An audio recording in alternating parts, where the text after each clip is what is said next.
Pinakamayaman si Don Rafael sa bayan ng San Diego at siya'y iginagalang ng lahat, ngunit hindi siya ang makapangyarihan.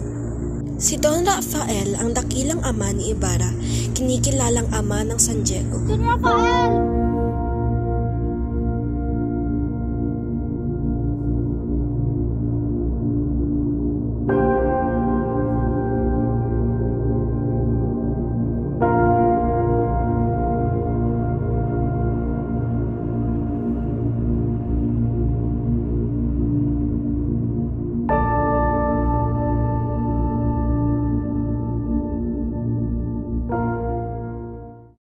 Kapag siya'y dumadating, agad-agad na may orkestrang kasalubong sa kanya, at kapag siya'y nakakita ng kabayo, agad-agad ay matapa sa kanya.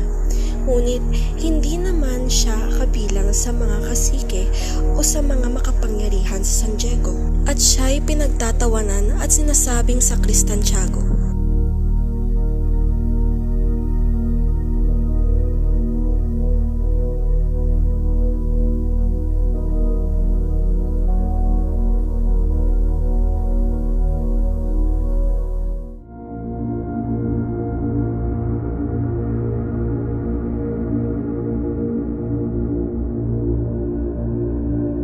Siya naman si Padreng Salve, ang pumalit kay Padre Damaso, at siya'y kabilang sa mga Kastila.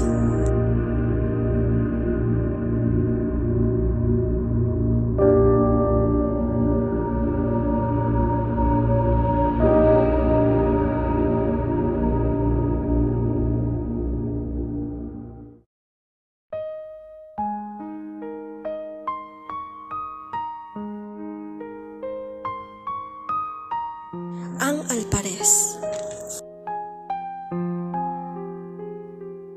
Sa dulo ng isang makipot na landas sa dakong kanluran ng San Diego ay naroroon ang libingan ng mga patay. Napakaselan mo naman kung ikaw na aking nakasama sa paghuhukay ng bangkay na 20 araw pa lang nalilibing, lalo kang mandidiri. At bakit mo hinukay? Bakit? Anong malay ko? Utos lang sa akin. Anong ginawa mo sa bangkay? Inutos sa akin ng malaking kura na ilibing ko sa libingan ng mga Chino. Isang matandang waring may hinahanap ang lumapit sa tagapaglibing at nagtanong. Ibibigay ko sa iyo ang ito at daragdagan kapag sinabi mo sa akin kung saan ito naroon. Wala po ba roon? Kung wala roon ay talagang wala. Katulad ka ng hinuhukay mo, di mo alam ang iyong itinatapon at di mo rin alam ang iyong nilalamon. Lumabas ng libingan ng matanda na bumubulong-bulong.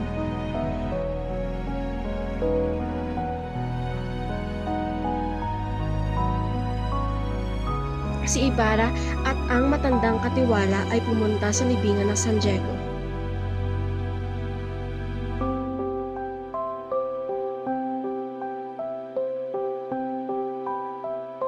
Samahan mo akong pumunta sa sementeryo ng San Diego.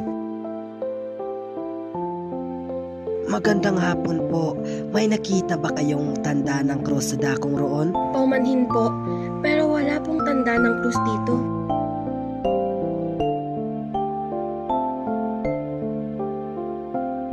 Oh, Ibarra, tingnan mo, si Padre Salve. Anong ginawa mo sa aking ama? Wala po akong alam dyan. Maniwala po kayo, hindi ako ang may gawa na ganoong bagay. Isang matandang lalaki na kinilalang Pilosopong Tasyo ang naglalakad. Sa hapong iyon ay may nagbabantang sikwa. Matatalim na kidlat ang gumuhit sa langit.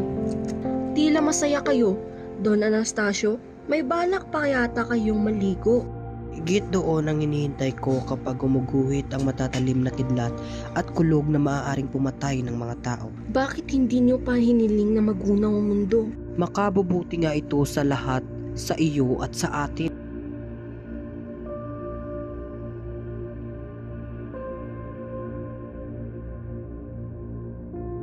Nakarating na si Don Anastasio sa simbahan at nakausap niya si Crispin at Basilio. Sasama pa kayo sa akin? Ipaghahanda kayo ng masarap na hapunan ng inyong ina. Ayaw po kaming paalisin ng sakristang mayor. Sige, mag-iingat kayo. Lumabas na ng simbahan si Tasyo at nagtuloy sa may kabuyunan. Matatalim na kidlat at palakas na sigwa ang sumalabong sa kanya.